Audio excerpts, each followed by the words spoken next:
Michigan is facing a crisis due to record low lake levels. Hello and thanks for joining us. I'm Laurel Hess and this is Comcast Newsmakers. Joining me now is U.S. Representative Candice Miller, a Republican from the 10th District. Thank you so much for joining us. Thanks, Laurel. Delighted to be here with you again. Is this the first spring, summer that we have seen these record low levels, or have we had issues for several years running? And what's causing it, frankly? Well, actually, they started recording lake levels about 150 years ago. So, you know, it's sort of cyclical, and obviously it's principally dependent on Mother Nature and whether or not we have a lot of snow, particularly in the northern part, and rain and all that kind of a thing. But now we are at, as you mentioned, historic low lake levels. So this is the lowest that they have ever recorded.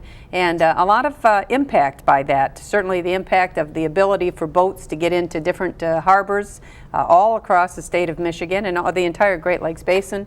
Even the Great Lakes shippers have a lot of impact because they're not able to load the ships up as much as they want to because of the low water levels in some of the different parts of their journeys as they go through the navigable channels and that. So yes, fisheries, everything really, it does have an impact. And in an effort to try to combat that a little bit, I know some dredging has recently been approved in many of the harbors. A lot of taxpayer money, emergency funds, if you will, needed to try to free up some of those channels and harbors. Yes, that's true. And so hats off to the governor and certainly the entire state legislature, who really stepped up with a Michigan solution to be dredging on about over 50 actually harbors of refuge, public harbors around the entire state of Michigan.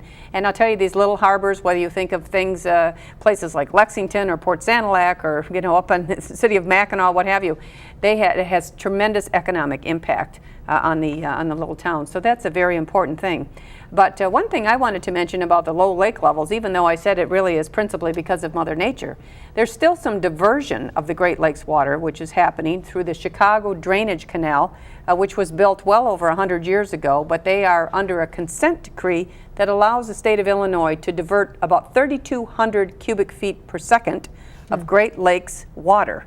And the Army Corps of Engineers will tell you this has a very negligible impact on the overall levels in the lake, but I feel that we should not be diverting any of the Great Lakes water. And so, no, wait a minute. There's a Great Lake that's halfway on Michigan's border and halfway on Chicago's border. So how do we know which water's ours and which water's theirs? Well, it just belongs to the basin.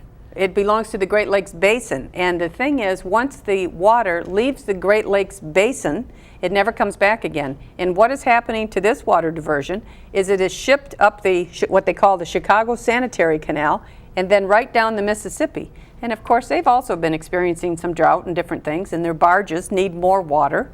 And I'm just saying, I don't want to start a water war, but why in the world do we have to ship Great Lakes water down the Mississippi? For free. For free. At least they should be paying for it, right? Well, you know, and God never intended the water to go that way, because the Chicago Diversionary Canal is a man-made canal. That was not a natural canal. They built it, as I say, over 100 years ago. So are you trying to perhaps change that diversion that may or may not be having an impact? Yeah, I'd like to stop it. And so I've asked our governor to look into what is an old consent decree. It went all the way to the Supreme Court many years ago, and to really revisit it. And in the interim, I'm asking the Army Corps of Engineers to complete a study. They're really responsible for really studying how much of this water is being diverted through the Chicago Sanitary Canal.